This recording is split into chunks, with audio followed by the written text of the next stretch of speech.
Halo teman-teman semuanya, balik lagi di podcast Sam Stories, sebuah cerita yang menginspirasi bareng gue Adam, dan seperti biasa kita akan mengulik satu hal yang menarik dan juga dengan gestar yang seru juga Mas. Nah, di episode kali ini kita akan banyak membahas tentang hal yang mungkin rame ya dari zaman pemilihan presiden sepertinya. Jadi ini karena pembahasan kita kan akan banyak aspek gitu sih.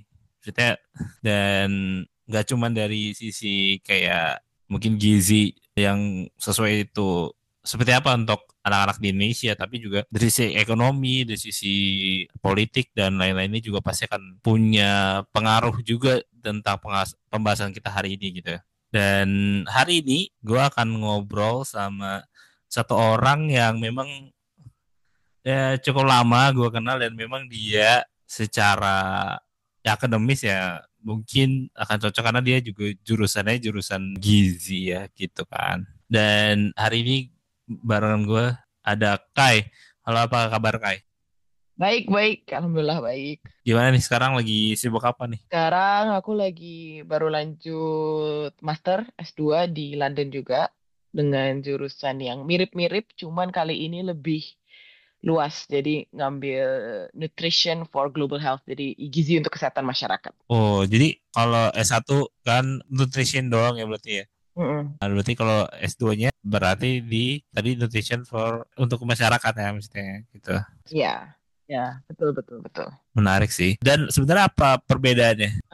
Kalau pas S1 itu kita fokus ke, maksudnya ke pemahaman gizi pada awalnya kan. Maksudnya ketika kita ngomongin gizi itu apa sih yang kita compensate? Maksud kita ngomongin, jadi dari semua sisi research, kita ngomongin soal gizi klinis, walaupun aku nggak banyak Hmm. ke klinis ya, tapi kan gimana pengimplementasikannya untuk spesifik individual gitu. Kita belajar penyakit-penyakit tertentu juga yang yang bisa dipengaruhi oleh gizi. Jadi misalkan contoh paling gampang penyakit-penyakit yang berhubungan sama makanan lah ya.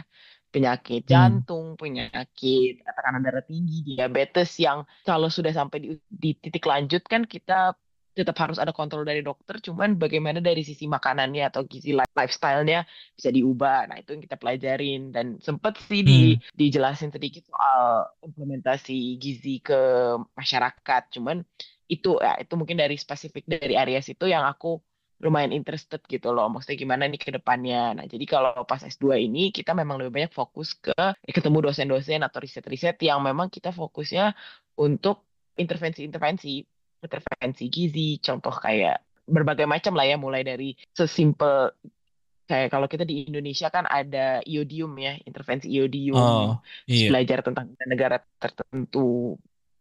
Ya, dengan itu juga kita belajar sosiopolitiknya juga, apa yang menjadi hambatan Hmm. untuk implementasi. Mungkin kalau sekarang itu lebih udah mulai berang ke arah sosial ya, bukan Iya. hanya sekedar dari sisi pemahaman di dalam badan, tapi apa sih yang menjadi hambatan ketika kita ingin memperbaiki gizi seseorang atau masyarakat, karena kita ngomonginnya gede kan, skala besar. Ya ini sih yang akan kita kaitkan dengan pembahasan hari ini. Karena ini mungkin pembahasan sehari-hari di kuliah juga kali ya, mungkin juga kan. Oh, sangat, sangat. Semoga kamu tidak bosan untuk membahas ini. Tidak dong, tidak pernah ini kalau ini mah. Jadi kita mulai dari apa itu mungkin yang dimaksud dengan gizi dan Hmm. kayak gizi seperti apa yang dibilang untuk seimbang. Kan karena kan kita selalu mendengar kata-kata empat sehat, lima sempurna kan. Iya. Betul. Nah, itu gimana nih? Jadi harus difahami dulu bahwa kalau kita ngomongin soal gizi, itu akan berbeda dengan kesehatan pada umumnya. Maksudnya Hmm. medical lah ya. Kalau medical itu mungkin karena sudah banyak riset yang kita lakukan, jadi bisa lebih worldwide, bisa lebih diimplementasikannya ya satu preferensi untuk lumayan banyak gitu kata kasarnya. Walaupun Ya. tetap aja kan kita di setiap negara mempunyai wewenang masing-masing untuk menentukan atau merekomendasikan apa yang baik dan apa yang tidak. Nah, gizi itu seperti Hmm. itu karena kita harus mikirin ketika kita memikirkan soal gizi seimbang, kita coba kita lihat dari sisi ini ya dulu ya, kesehatannya ya, dari sisi IPA-nya dulu ya, dari sisi sainsnya. Gizi seimbang itu kita kan harus terkompensasi terhadap gizi mikro dan gizi makro. Apa ya perbedaannya?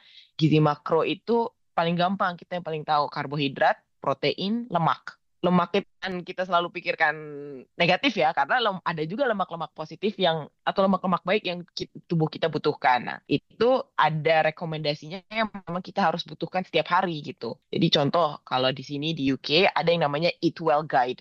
Eat Well Guide itu mungkin mirip sama 4 sehat 5 sempurna kita di Indonesia. Eat Well Guide itu Hmm. membagi piring makan kita menjadi apa aja sih yang kita butuhkan di dalam piring. Contoh rekomendasinya adalah karbohidrat. Karbohidrat itu bisa dari nasi, bisa dari kentang, mie, pasta, apapun itu sekitar 45% dari makanan kita. Ditambah ada protein.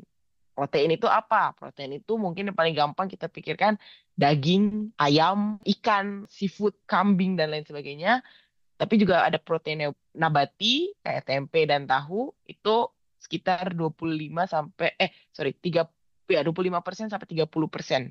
Jadi itu memang besar. Nah, lemak itu adalah ya lemak itu kan nggak spesifik kita ambil lemaknya ya untuk makan, tapi misalkan di Iya. dalam ikan ada lemak yang tinggi, misalkan ikan-ikan Hmm. tertentu kayak ikan salmon atau ikan di Indonesia juga banyak ikan-ikan kita yang spesifik ke negara kita yang juga tinggi lemaknya dan lemak tinggi yang baik gitu, bukan lemak tinggi yang tidak baik gitu kan. Itu secara makro.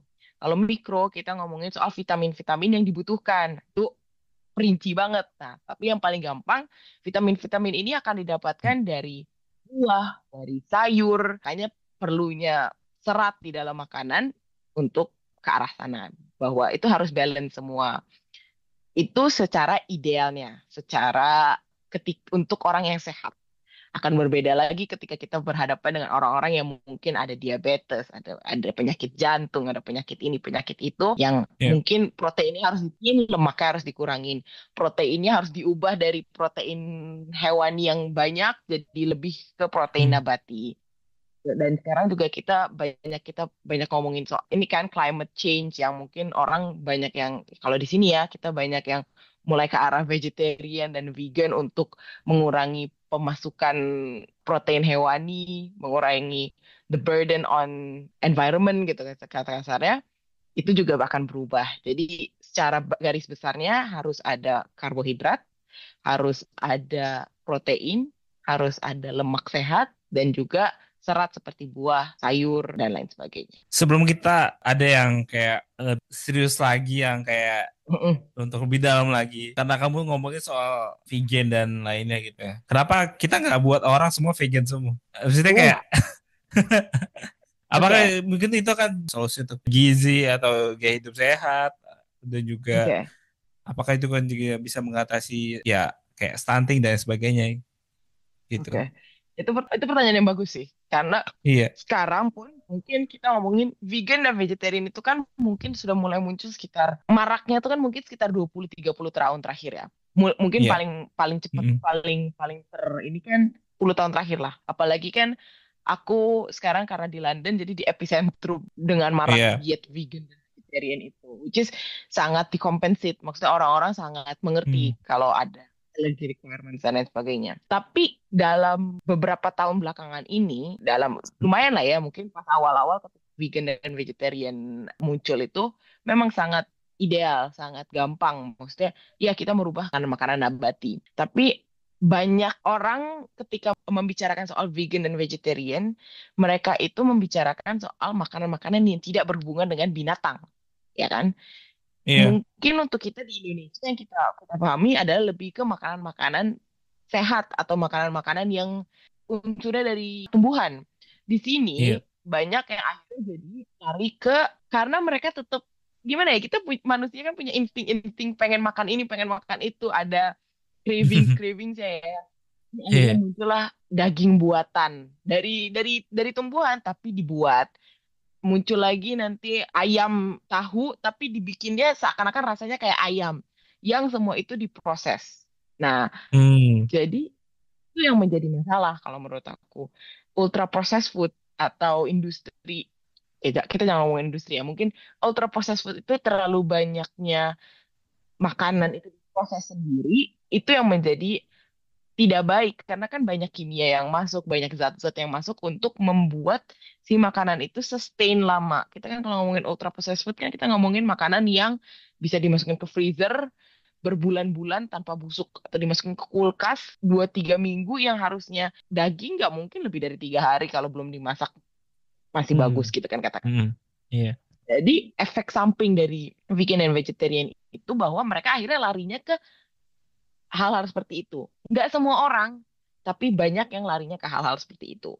Itu yang pertama. Yang kedua, permasalahan dengan vegan dan vegetarian yang mulai muncul adalah memang itu nggak bisa didinai. Kalau kita ngomongin dari tatanan kehidupan ya, Iya. tumbuhan itu kan paling bawah. Makanan-makanan yang memang di dalam tumbuhan itu banyak yang kita sebagai manusia tidak bisa mencerna. Ada enzim-enzim tertentu yang di dalam badan manusia Hmm. yang makanan-makanan tersebut. Makanya adanya perantara si binatang. Binatang lebih punya banyak enzim untuk mencerna makanan-makanan dari tumbuhan tersebut. Makanya contoh paling gampang zat besi, iron. Zat besi itu di dalam ada dua macam zat besi. Him dan non-him. Ini sangat-sangat kimia ya. Him dan non-him. Oke. Untuk kita misalkan supaya badan kita bisa menyerap itu harus yang him. Nah, non-him ini lebih banyak di tumbuhan. Makanya banyak orang yang kalau dia sudah punya kekurangan zat besi, sebisa mungkin jangan 100% vegan. Kalau vegetarian itu kan ada berbagai pendapat ya. Maksudnya ada yang masih minum susu, ada yang masih makan ayam, sorry, masih makan telur dan lain sebagainya. Jadi vegetarian itu tidak makan dagingnya langsung, tapi ada unsur-unsur hewaninya masih ada. Kalau vegan tuh completely cut off. Kebanyakan orang Hmm. akhirnya nggak sustain lama vegan karena mereka kekurangan zat besi karena badannya tidak bisa mengabsorb zat besi yang ada di dalam tumbuhan. Jadi dan itu masih banyak lagi penelitian-penelitian lain yang lagi tumbuh gitu. Ada akhirnya orang lari ke suplemen, tapi seberapa lama badan kita bisa menerima suplemen-suplemen tersebut. Jadi itu sih banyak banyak faktor yang harus kita pikirkan ketika kita ngomongin soal vegan dan vegetarian. Jadi kalau aku sendiri, aku nggak 100% setuju dengan tidak vegan dan vegetarian, tapi aku tidak 100% setuju juga untuk completely go towards vegan and vegetarian gitu sih kalau menurut aku. Menarik, menarik sih. Ya aku melihat juga sih emang ada banyak banget jenis kayak yang disebut dengan mungkin vegan ya maksudnya atau kayak yang mungkin ngarah kayak nggak makan unsur hewani lah istilahnya kan tapi tadi kan Iya. salah satu Hmm. juga mungkin familiar kayak Bang Panji kan dia plant based ya. Tapi dia Ya, itu sebulan sekali dia punya waktu bebas untuk makan yang daging atau yang lain yang hewani gitu. Mungkin tadi juga aku udah singgung soal stunting. Mungkin boleh gak kamu bisa share gak sebenarnya stunting itu apa dan mungkin kondisi gizi di Indonesia tuh sebenarnya gambarannya seperti apa sih sekarang gitu? jadi stunting, jadi dalam kategori pengukuran badan atau antropometri, ada Hmm. 3 kategori kekurangan gizi atau malnutrition, yaitu underweight, kekurangan berat badan, stunting, dan wasting. Ini tuh berhubungan sama proporsi badan lah, kata kasarnya. Jadi Oke. underweight itu berat badan yang rendah untuk usia anak. Stunting itu, aku kebalik terus stunting sama wasting. Pokoknya salah satu itu kita ngomongin soal proporsi berat badan dengan tinggi anak tersebut. Salah satunya kita ngomongin soal tinggi anak terhadap umur. Memang Hmm. yang paling gampang itu adalah proporsi berat dan tinggi. Karena kalau kita ngomongin soal proporsi berat ke umur atau tinggi ke umur, harus ada, kalau kita ngomongin secara matematikanya ya, harus ada line yang benar dong, di mana proporsi ideal. Dan kita gak bisa pungkiri bahwa ketika kita ngomongin apa sih ideal itu akan berbeda setiap daerah around the world kan, karena genetik Iya. akan play a big factor gitu. Jadi memang paling gampang untuk diukur adalah stunting, yaitu berat ke tinggi. Nah, Hmm. Indonesia memang kita sangat prevalensinya lumayan tinggi kan kita kalau ngomongin stunting itu, karena dan stunting itu bukan hanya terjadi tiba-tiba, tapi itu ongoing. Jadi Hmm. dari ibu yang mungkin tidak siap ketika hamil, makanya ketika dalam pertumbuhan di dalam rahim ibu, anak tidak mendapatkan nutrien-nutrien, nutrisi-nutrisi yang cukup untuk berkembang. Makanya ketika lahir tidak juga disuplementasikan dengan nutrisi-nutrisi yang baik. Akhirnya jadilah stunting. Itu yang paling sering dijelaskan. Makanya mungkin kita akan ke touch upon ini juga nanti ya, karena ini sangat penting. 1.000 hari pertama. Itu mungkin age window atau jendela paling penting di dalam pertumbuhan anak. 1.000 hari pertama itu. Dan ketika kita ngomongin stunting itu, ya itu masih sangat bisa diperbaiki. Asalkan harus ada intervensi yang tepat untuk anak-anak. Menarik nih ngomong soal intervensi ya. Sebenarnya intervensi seperti apa yang harusnya dilakuin sih sebenarnya? Itu kan mungkin akan jadi sebuah tantangan kita sebagai masyarakat dan juga pemerintah juga kan, khususnya untuk Betul, betul. memenuhi kebutuhan Jadi gizi. kalau kita ngomongin dari skala kecil, misalkan skala individu, ibu itu harus memahami. Jadi makanya makin makin ke sini mungkin kita sangat aware ya ketika kita persiapan untuk kehamilan harus ada persiapan. Jadi hamil itu nggak Hmm. bisa ujuk-ujuk tinggal hamil gitu kan. Memang jadi ini harus break stereotip kehamilan itu sebuah rezeki, tapi kita juga harus mempersiapkan. Ini juga peringatan juga buat aku sebagai seorang wanita ya gitu kan. Jadi even dari sekarang misalkan karena kita itu kemarin kita baru belajar. Jadi ada satu untuk perempuan dan laki-laki apa yang maksudnya ketika gizinya kurang atau ketika kita ngomongin soal genetik, genetik anak itu kan terimpact banget sama ibunya, bagaimana dia kesehatan ibunya. Karena dia di dalam rahim itu selama 9 bulan kan perkembangan environment-nya itu paling besar ya di rahim. Dan jangan salah bahwa apa yang dibentuk genetiknya untuk anak di dalam rahim itu bukan Hmm. hanya ya 2 generasi setelahnya. Uh, Karena untuk perempuan ya, jadi makanya efeknya itu akan, misalkan contoh kita kemarin ngomongin soal merokok. Ketika ibu ibu hamil merokok, yang kena impact bukan cuman si anak, tapi generasi setelahnya. Jadi cucunya. Sedangkan ketika kita nggak akan melepas tanggung jawab kepada ayah, tapi kalau ayah direct ke anak, memang yang paling pertama ke anak. Tapi karena ke anak itu oh, bisa berikutnya, berikutnya, dan berikutnya. ini termasuk gak dengan ibu yang menghirup asap rokok dan juga Termasuk, asap polusi juga ngaruh juga termasuk. atau Karena kita ngomongin soal asap-asap yang tidak baik lah untuk badan, kata kasarnya. oke.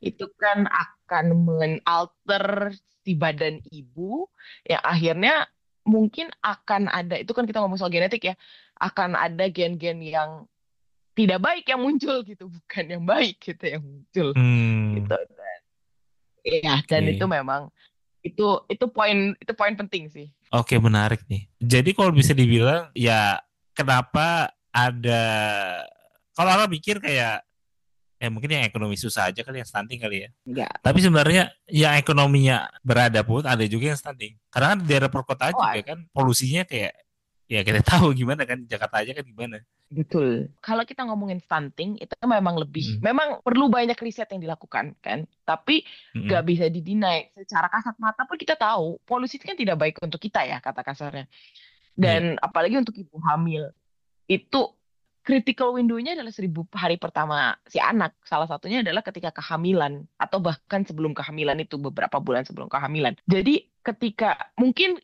mungkin untuk yang berada, akan lebih mudah karena mereka punya akses terhadap pemahaman, akses terhadap knowledge, access to knowledge. Dan itu nggak bisa didinai bahwa itu sesuatu yang privilege kan untuk seseorang.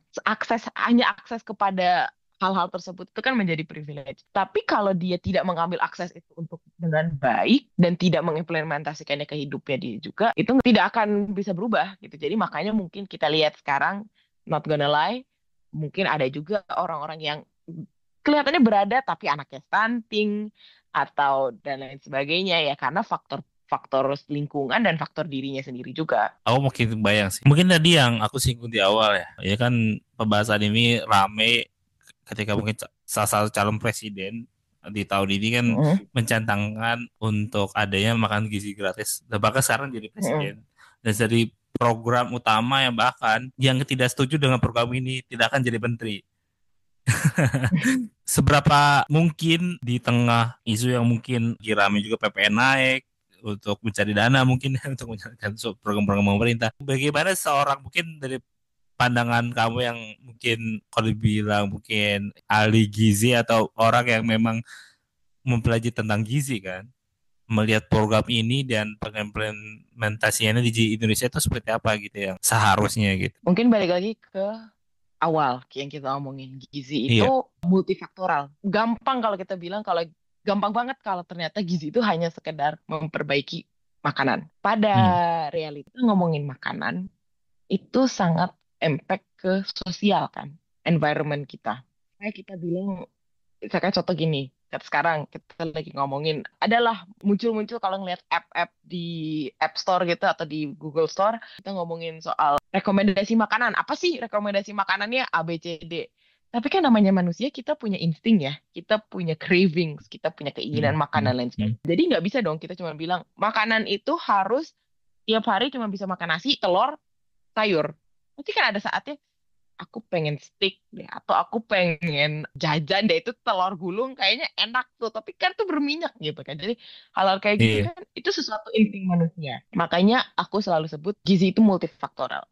Paling besar dampaknya adalah dari sosial. Iya. Bagaimana kita, atau mungkin di sini kita bisa omongin orang-orang yang mengelola environment. Contoh, misalkan kita ngomongin pemerintah daerah, atau kalau misalkan ada anak-anak, karena aku sendiri lumayan involved sama salah satu NGO lokal di Indonesia yang fokusnya ke pesantren. Jadi gimana pengelola pesantren bisa ngekontrol apa aja yang ada di sekitarnya. Jadi akses terhadap dapur, contoh, atau mungkin penjual-penjual yang ada, apa aja sih yang dijual di sekitarnya. Itu kan kita ngomongin soal sosial, sosial yang bisa di-impact oleh pemerintah atau oleh pengelola-pengelola dari daerah-daerah tersebut, ya kan? Gak bisa kita 100% balikin ke individual bahwa ya udah jangan makan. Namanya ada di depan mata pasti pengen makan dong.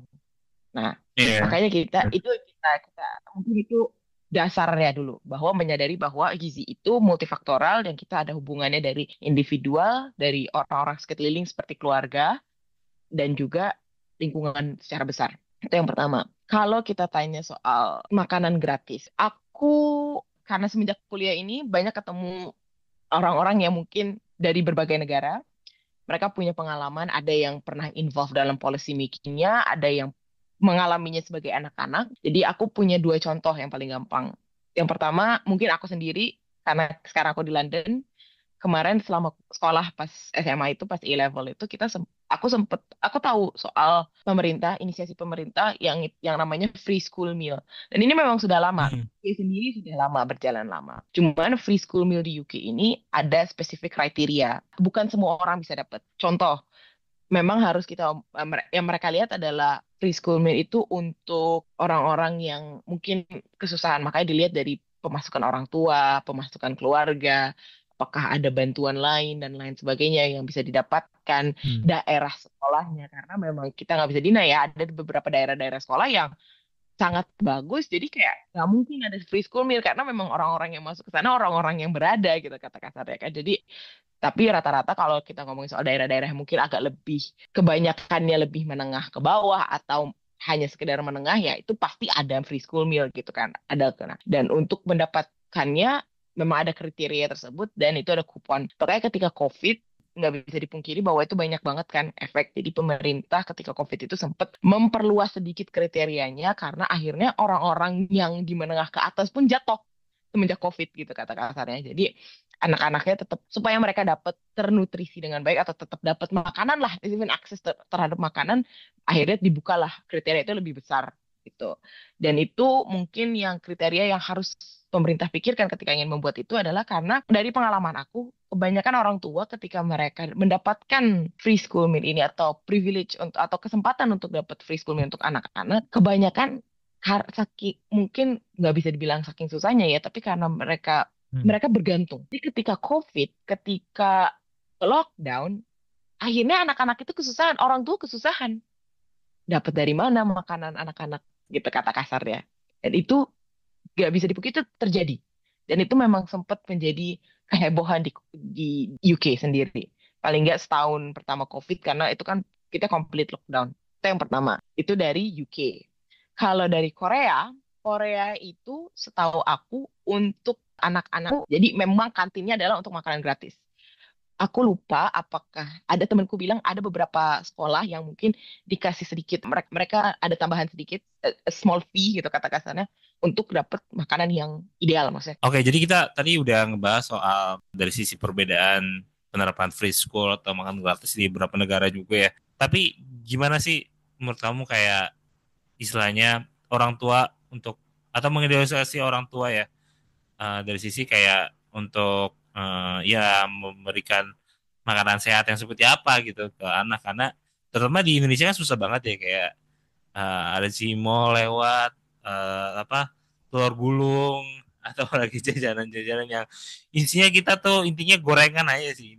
Apapun dengan minyak ya gitu kan itu Benar-benar. iya kan di Indonesia cukup banyak banget ya berbagai jenis gorengan dan lain-lain gitu kan ya gimana gitu caranya. Yang pertama, kalau yang kita diskusiin itu adalah edukasi sih pasti. Tapi gimana pun juga, kalau orang nggak ngerti kan susah ya. Cuman memang kalau dalam konteks edukasi Indonesia tuh, kemarin aku juga baru ngobrol sama salah satu teman yang sama-sama di public health dokter. Kita ngomong, mungkin kalau aku mengutilize posyandu, apalagi kan kalau kita ngomongin soal gimana, gimana ya, maksudnya Indonesia tuh masih sangat kebagi. Ada sebagian orang yang punya akses terhadap internet yang baik dan mereka mau mencari tahu soal itu, mungkin ya Hmm. bisa Hmm. dibilang Hmm. akhirnya banyak yang bilang, oh mereka karena punya akses jadinya lebih paham tentang apa itu makan sehat dan lain sebagainya. Tapi itu harusnya nggak jadi alasan. Nah, makanya kan dari kemarin kita lagi ngomongin soal apa sih step pemerintah yang bisa pemerintah lakuin untuk yang Hmm. lain biar itu nggak menjadi Hmm. alasan lagi kan. Nah, itu yang pertama ya, edukasi yang menurut aku sebenarnya karena kita sebenarnya tuh kita punya sistem kesehatan yang jelas gitu. Ada posyandu, ada puskesmas, baru ke rumah sakit dan lain sebagainya. Cuman kan selama ini Ya. tidak pernah di-utilize dengan baik, tidak pernah digunakan dengan baik. Kalau itu digunakan dengan baik, karena memang ada beberapa yang aku tahu, ada salah satu temanku, dia sempet bikin kayak edukasi penyuluhan gitu di posyandu di Jakarta loh. Di Jakarta yang Hmm. notabene maksudnya, ya kan Jakarta terbagi juga ya. Kalau kita ngomongin Jaksel ya nggak di situ. Cuman maksudnya di Jakarta yang Ya. daerah-daerah yang sebel buat orang-orang itu dan lain sebagainya. Nah, itu yang pasti pertama. Yang kedua, memang selain mengedukasi orang tua, sebenarnya itu bisa jadi peran sekolah juga. Bagaimana mereka mengedukasi ke anak-anak. Karena anak-anak kan kalau udah ngomong kan kayak, misalkan mereka, aku tadi belajar di sekolah kayak gini-gini loh. Jadi Hmm. sebenarnya itu sangat bagus kalau misalkan kita mau nge-utilize anak-anak, apalagi usia SD yang mereka tuh masih bertumbuh, mereka masih curious ketika Hmm. kita Hmm. Hmm. ajarin dengan hal seperti ini, dan memang harus ada involvement dari orang tuanya. Jadi sesekali bikin penyuluhannya di sekolah di mana anak-anak ada, orang tua ada, jadi sama-sama punya informasi kan. Itu yang kedua. Kalau kita udah ngomongin dari sisi edukasinya. Kalau ngomongin dari sisi kemarin kita bilang food environment-nya, memang yang menjadi tantangan Hmm. di Indonesia adalah adanya konotasi bahwa kita harus menyuap benar. Karena kalau misalkan pilihannya nih, misalkan kita pilihannya makanan Iya. KFC atau kalau bisa ya kita kita makmurin warteg dong, namanya UMKM gitu kan. Tapi Hmm. mungkin kalau menurut aku itu peran, harus ada polisi yang membicarakan bagaimana warteg-warteg ini bisa buka, ada food safety regulationnya, dan itu memang akan panjang. Makanya kayak misalkan kalau kalau Hmm. kita lihat negara-negara lain kan memang ya ketika membuka gerai atau toko itu kan yang paling penting adalah food safety-nya. Hmm. Itu yang sebenarnya bisa diambil alih peran sama pemerintah, tapi Hmm. apakah bisa diimplementasikan? Harus bisa karena Hmm. kalau Hmm. itu sudah bisa dilakukan, kita jelas iya memang mungkin masih berminyak masih ini, tapi kan kalau itu namanya selera, balik ke selera, tapi kan kita sudah mengeliminasi safety-nya, misalkan yang kita nggak tak, kadang aja sekarang kita kalau misalkan makan jajan di luar, kita aja nggak tahu apa yang di dalam makanan itu, minyaknya udah Iya, dipakai berapa lama misalkan, benar. atau air dan sebagainya. Kalau paling nggak kalau ada food safety policy atau food safety requirement itu, Hmm. hal-hal yang kayak gitu kan sudah dieliminasi gitu loh Iya. kalau di situ. Nah, mungkin kalau aku ngelihatnya itu di link balik ke sebenarnya ketika kalau kita lagi ngomongin, karena kalau ngomongin food, karena aku sendiri punya interest terhadap makanan-makanan halal, mesti sijil sijil halal, sertifikasi halal gitu kan. Hmm. Itu kan sebenarnya salah satu requirement-nya adalah melihatnya, karena ketika untuk regulasi cap halal itu keluar, itu kan berarti kan harus ada checking dan lain sebagainya. Kalau itu diimplementasikan dengan baik, sebenarnya akhirnya lebih safe, makanannya safe gitu loh. Hmm. Lebih lebih jelas gitu. Kita tahu apa yang Ya, ada di makanan. ya, ya. Yang menjadi masalah sekarang adalah kita nggak tahu what goes inside the food. Itu sih kalau menurut aku. Iya, iya. Aku setuju soal sertifikasi halal juga, itu pembahasan lain yang kayaknya akan lebih panjang lagi ya untuk dibahas Mm-mm. ya, karena aku juga menurut aku juga Benar-benar. itu penting banget juga, karena negara non muslim aja itu sertifikasi halalnya juga cukup oke ya gitu. Dan kenapa di Indonesia mungkin baru ada nih akhirnya mungkin dibuat khusus kayak badan khusus ya, kalau nggak salah ya. Karena kan Kementerian Benar. Agama tidak mengurusi haji lagi dan tidak mengurusi untuk sertifikasi halal lagi, kalau nggak salah sih, kan ada lembaga Betul, khusus betul, dan betul. emang fokus di situ. Dan harusnya emang dari lama, karena sebagai negara muslim terbesar di dunia ya, itu harusnya kita udah menang dari sisi itu ya, harusnya banget sih dari sisi itu. Karena Betul. emang ya apalagi juga ya kita ketika di mall, ke mall ya misalnya, walaupun ada banyak terutama restoran Jepang kali ya, atau restoran yang Mm. ya gitu Western gitu juga ya, pasti banyak yang kayak misalkan oh nggak ada babinya gitu, mestinya nggak tahu, tidak hanya dia atau hal-hal yang sebenarnya sudah wajar kita tahu hal haram gitu ya, tapi ada hal-hal lain yang sebenarnya harus diperhatikan gitu, tidak hanya itu saja sebenarnya ya, itu makanya pembahasannya agak lebih Betul, panjang betul. lagi. Nah, aku mau balik lagi soal penerapan makanan gizi di Indonesia dari sisi program pemerintah lagi nih, kayak apakah sebagai kamu juga kalau bisa dibilang ahli gizi dan orang yang memang ada di bidang gizi gitu ya, apakah dengan 10.000 itu akan mencukupi kebutuhan-kebutuhan yang dibutuhkan oleh anak-anak, dan sesuai dengan target memang akan memberikan ya ini makanan gizi yang akan kita berikan gitu dengan harga 10.000, karena Oke. masih gonjang ganjing kan, kemarin ada 15.000, ada 10.000, dan Mm. akhirnya ditetapkan di declare sendiri ya 10.000 gitu dananya Gini, per kalau anak. kita ngomongin soal per porsi, Iya. memang akan susah. Karena kita ngebayanginnya kan 10.000 buat satu porsi mau makan apa gitu kan. Mm-mm. Tapi kalau kita ngomongin soal makanan free school meal atau makanan makan siang gratis, itu kan Mm. sebenarnya pembuatannya sekali untuk beberapa banyak porsi kan gitu. Jadi Mm. sebenarnya itu akan tergantung bahan pokoknya kan sebenarnya balik lagi kan. Mm. Iya. Apakah in total 10.000 itu cukup untuk semua atau enggak? Kalau kita lihat, kalau ketika balik lagi ke poin awal yang kita sempat omongin, ketika kita ngomongin Mm. makanan sehat atau makanan bergizi harus ada apa kacang-kacang yang entahlah mungkin kalau kita ngelihat nutrition atau gizi di sosial media itu kan kayaknya fokusnya ke western ya. Sedangkan Mm. aku di sini tau nggak itu yang lucu kemarin. Jadi di sini 2 tahun belakangan ini tempe itu lagi sangat apalagi untuk Oke. makanan vegetarian kita sempat ngomongin soal itu kan apa makanan vegetarian dan makanan vegan. Sedangkan di Mm. Indonesia tempe itu kita 2.000 aja dapat yang otentik yang enak dan itu kan satu balok ya bisa dipakai buat berapa orang. Nah, Iya. jadi harus didefinisikan ketika kita ngomongin makanan bergizi kan kemarin ya, yang tadi kita sempat omongin adalah itu harus terdiri dari beberapa poin yaitu karbohidrat, lemak sehat, protein, serat, buah. Kalau Mm.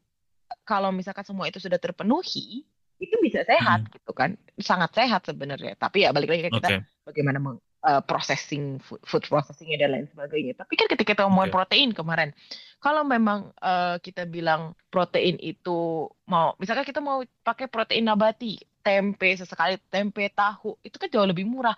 Ayam pun kalau dibeli banyak mungkin jauh lebih murah juga. Jadi hal-hal kayak gitu harus bisa bisa dan bisa enggak. Nah, tapi itu kan dari sudut pandang aku sebagai yang gizinya ya gitu. Tapi kalau menurut aku yang harus kita aware atau harus kita kawal gitu kata kasarnya adalah bagaimana itu diimplementasikan ya bener nggak akhirnya keluar poin-poin ini dikeluarkan di dalam makanan-makanan itu atau akhirnya ya udah yang penting anak-anak dapat makan siang. Nah, itu poinnya. Kalau bisa atau enggak mungkin bisa, mungkin sangat bisa gitu. Ngebayang. Mungkin ya itu sih. Mudah-mudahan programnya sih niatnya udah bagus ya. Maksudnya sebenarnya kita ngobrol di awal juga, tapi memang mudah-mudahan pelaksanaannya oke, karena juga seperti juga aku singgung di awal dari sisi mungkin banyak hal ya, kayak untuk yang tadi orang berpikirnya dan tadi harga 10.000 per porsinya gitu kan. Tapi kan kita lagi pasti kan bikinnya kan untuk satu kali masak untuk banyak ya, ya kan. Mm-mm. Nah, Betul, betul, terus betul. juga soal sempat yang ramai juga soal aku juga menyoroti hal ini, dan menurut aku yang standar yang bagus adalah penggunaan alat makannya yang stainless sih. Ya, Karena betul. itu jangan pakai lagi plastik atau yang lainnya, bahan yang Hmm. lainnya kayak yang diuji cobakan oleh wapres kita. Gitu kan, yang banyak Nah, yang ya banyak kalau menurut gitu. aku itu yang Nah, bisa dilihat dari kemarin kan kita sempat waktu itu kita sempat ngomongin soal Korea ya. Korea itu kan salah iya. satu Hmm. negara yang udah ada free school meal. Mereka pakai piring loh. Maksudnya Hmm. piring dicuci dan lain sebagainya. Memang itu akan effort lebih. Cuman itu jangka panjangnya lebih lebih baik kan daripada daripada kita harus beli yang sekali buang sekali buang sekali Hmm. buang gitu kan.